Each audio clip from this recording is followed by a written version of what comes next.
So it's a truck, a Cybertruck.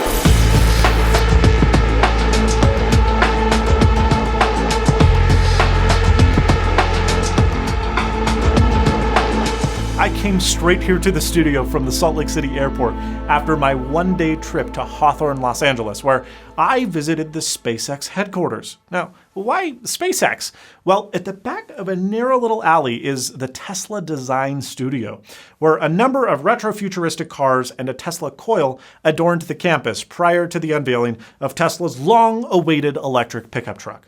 There were cars like the actual DeLorean borrowed from Universal Studios that was used in the Back to the Future films, as well as, Wet Nelly, the submarine convertible Lotus Esprit from the James Bond film The Spy Who Loved Me, that, interestingly enough, Elon Musk purchased for his own personal collection back in 2013, as well as a number of other movie props from Blade Runner and various other sci-fi films. This all prepared me for a bit of a futuristic car, but it didn't prepare me for this. This video is sponsored by Dashlane, the mobile and desktop app that lets you log in instantly, fly through forms, and breeze through checkouts, and more on every device you own. Sign up today with the link below, and stay tuned for more info later in the video. In a bit of an odd intro, really only fit for the unorthodox Musk, I now present to you my creator. Elon took the stage. He began talking about the importance of trucks in American culture and that styling has changed very little over the last several decades. In his words, quote, Tesla has to make a truck, end quote, and mentioned that the 3 best-selling vehicles in North America are, and have been for many years, all pickups, quoting that over 1.5 million trucks have been sold year to date. After harping on Tesla's platform of sustainability, he got to the unveiling of the very much anticipated what the hell is this thing? were my first thoughts as this monstrosity rolled onto stage. I was absolutely convinced that this was not real life or that it was a prop that they had made for some movie. But nope, that was indeed the real Cybertruck.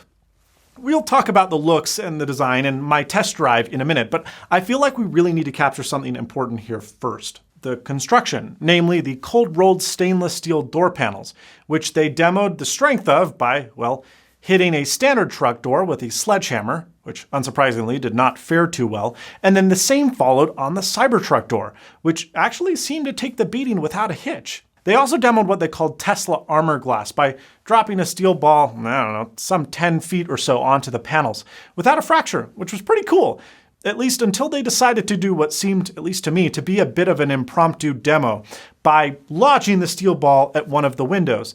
And, whoops. To make matters worse, they did it again on the next window, and that one broke too. Awkward demo fail aside, it really does look like strong glass, but it just seemed to put a bit of a damper on the rest of the unveiling, and the truck sat there on stage for 20 minutes with broken windows. But the overwhelming theme of the presentation, in my opinion, what Tesla was trying to convey, was that unlike most other trucks, which have kind of foregone utility in favor of luxury and flamboyance, this car is allegedly built tough. That you can throw tools in it carelessly, that you can run it through trails with sharp branches, that you can take it through water, etc. And I actually kind of dig the whole Cyberpunk vibe when considering those factors, but I think that there's something way more important that Musk didn't really talk about on stage, and that is simplifying manufacturing and lowering build cost. It wasn't really until after the event that Tesla talked about how the flat glass is cheaper, the stainless steel body panels and exoskeleton are structural rather than using a traditional body-on-frame, which according to Musk has a number of advantages structurally, but the one that stood out to me the most was that it greatly reduced production costs. And it also means that the car comes in, presumably, one color, silver. Because, save for the bumpers, which appear to be a powder-coated black steel, there's no paint on the vehicle. It's just stainless steel. So I guess that fixes Tesla's notorious paint problems, eh? My Twitter poll concluded that many people love the new truck, but that most either hate it or are split on it, and I fall into that latter camp. On the other hand, the materials that they're using to cut down on production costs are, they're unusual. And I think it might look super ugly if they tried to take these materials and make a normal looking truck. So why not embrace the weirdness of the materials you have and go for some raw, utilitarian, unfinished cyberpunk vibe? I don't know. The design's not for everyone. I'm not really sure it's for me. But I certainly respect that it's different. And I absolutely respect that it's been done to cut down massively on production costs because it helps Tesla offer the vehicle to customers at its sub $40,000 starting price point, with the fully loaded model going for just under $70,000. That's not just inexpensive for a 6-seater electric vehicle. That's inexpensive for a modern pickup truck, period. Heck, it's less than what I paid for my tiny Model 3 Performance just a year ago. And it's especially impressive with the specs that it offers. 0 to 60 in as little as 2.9 seconds, which is ludicrously fast. 14,000 pounds max towing capacity, which beats every single gasoline pickup there is, rivaling even the best of the heavy-duty diesel power plants.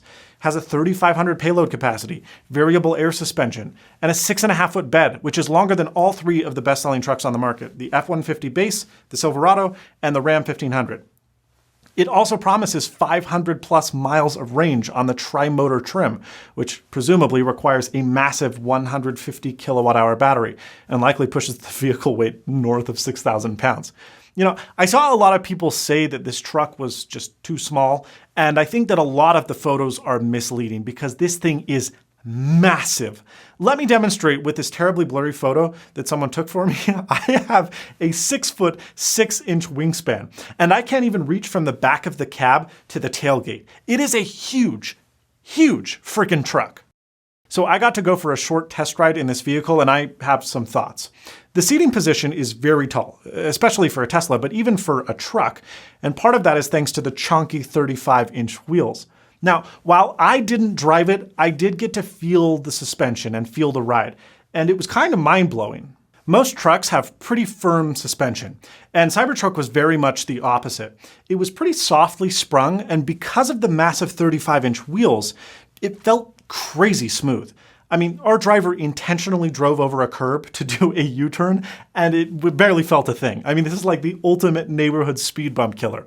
Road noise was also surprisingly quiet, despite rapidly pushing past 70 miles per hour on the Los Angeles city streets that we test drove on. This was only the dual motor model, which does 0 to 60 in just 4.5 seconds. Super slow, right? I know. But it actually felt faster than my 0 to 60 in the Model 3 Performance, which is about 3.2 seconds. Because under acceleration, unlike the rest of Tesla's cars, the truck kind of squats back, and the nose of the car faces upward. It's almost like a boat that hasn't planed yet. You might think that that would make it feel a little bit sloppy, but it really didn't. It kind of had a bit of a rally truck vibe to it. It could lean and shift and dip, and it just felt great. Though, I'm going to be honest, I suspect that this is probably going to change once we start nearing production because they're going to need the truck to actually start towing stuff. The tires were quiet, and the cabin actually seemed really well sealed. And the seats, holy crap, the seats were fantastic. I think the Volvo-esque front seats in my Model 3 are just about some of the best car seats I've ever sat in, but the Cybertruck puts them to shame. They were well bolstered, but crazy plush, even in the back seat where I was. I still had several inches of headroom above me to the glass slab roof, which is great because I'm not very short at 6'4". And my knees didn't even get close to the back of the driver's seat, which is more than I can say for this Delta Comfort Plus seat I'm typing this script on. Just kidding. I'm not reading off a teleprompter. Oh, don't read. The cab feels absolutely massive because, well, it is, with 4 full-size doors and a 6-foot bench width. This allows the vehicle to basically comfortably seat 6 by default. There are 2 rows that sit 3 people each. The middle center console and the cup holder tray flips up and becomes a seat back for the middle passenger in the front row, which I actually bet doesn't feel cramped because there's just the 17-inch touchscreen. No center console, gear selector, transmission, nor drive shaft tunnel. So that gives everyone basically the same amount of leg space, which is unprecedented in a vehicle. I got a lot of questions from you guys on Twitter, and I picked out some of my favorites that I think I can answer reasonably well that Tesla didn't really talk about. How many outlets are there and their location? So Tesla announced that Cybertruck will have an onboard air compressor, 120 volt, and even 240 volt AC power. And look, I don't know the amperage limits yet, but in theory, it could even power something like a welder or pressure washer, which would be great for certain truck-type jobs. Or you could just charge the all-electric ATV that Tesla will be selling as well, that you can drive directly into the bed with the built-in ramp stored inside the tailgate. Pretty neat. Look, I don't know how many of these plugs there are, but I would guess that they're located in the doors in the back side of the bed.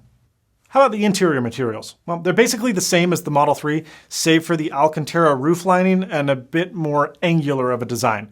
If you don't like the look inside the 3, you're not going to like this either. The one weird thing that I didn't really like was the marble-looking dashboard. I didn't get a chance to feel it, but to me it almost looked like a D-brand skin. It was matte. It might have been a thin veneer, I don't know, but I didn't really love that part. I'm assuming that comes standard on the white model, the white leather. I don't know about black yet, but I love that white leather. I didn't get it on my 3 and I regret it every day. Next question, where are the autopilot cameras? They're not present, as far as I could tell. Let's enhance it. Enhance section A6. I enhance the detail and... I think there's enough to enhance. Release it to my screen. The front ones will presumably be stored in front of the rearview mirror. Oh, and by the way, the rearview mirror is not actually a mirror, given that there is a little bit of limited visibility because of the sloping of the roof and then the high rear passenger seating position. So there's actually an LCD display that shows a wide-angle camera feed outside of the car of what the mirror would show if it were real. Kind of neat. Next question, are there windscreen wipers? No. But they will obviously be added for regulatory reasons. There's also no side view mirrors, and while parts of Europe can utilize side view cameras like the Audi e-tron, that's not yet approved for use by the NHTSA in the US. And there will almost certainly be some kind of restriction on that, so expect side view mirrors in the United States by the time this vehicle hits production. Maybe make it look a little bit more normal too. There's also the same oval steering wheel that we see in the Roadster, and that thing looks sick, but that is absolutely never going to get approved for production, so expect a circular wheel by 2021. Number 5, how do you tie stuff down? Okay, this one's weird because I didn't see any traditional anchor points inside the truck like you would see in a normal vehicle, but I took a video and a couple of photos, and there was a Reddit user that actually broke down how the bed borrows many ideas from the aerospace industry.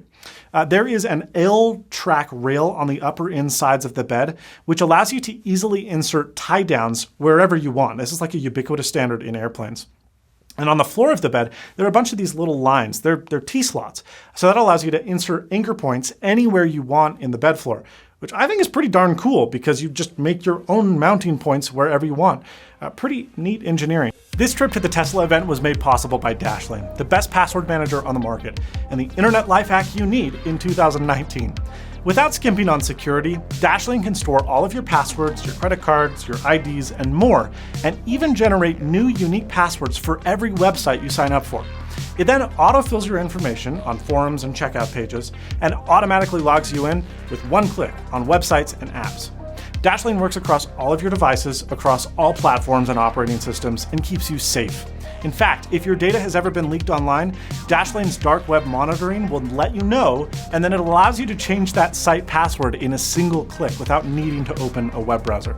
There's a reason that Dashlane was my password manager of choice before they ever sponsored the channel. Sign up free today, and when you decide to get Dashlane Premium, use the code Snazzy Labs to save 10% at checkout. There's still a lot of unknowns, and I'm sure that this car will slowly and moderately morph into something a little bit more palatable. But Tesla has a pretty good record of shipping close to what they unveil years before. So it's a Cybertruck, and this is it. If you can get over the design, the specs and the price tag are incredible. And I have pre-ordered one, but I might need a little bit of convincing on the aesthetic side before I take delivery.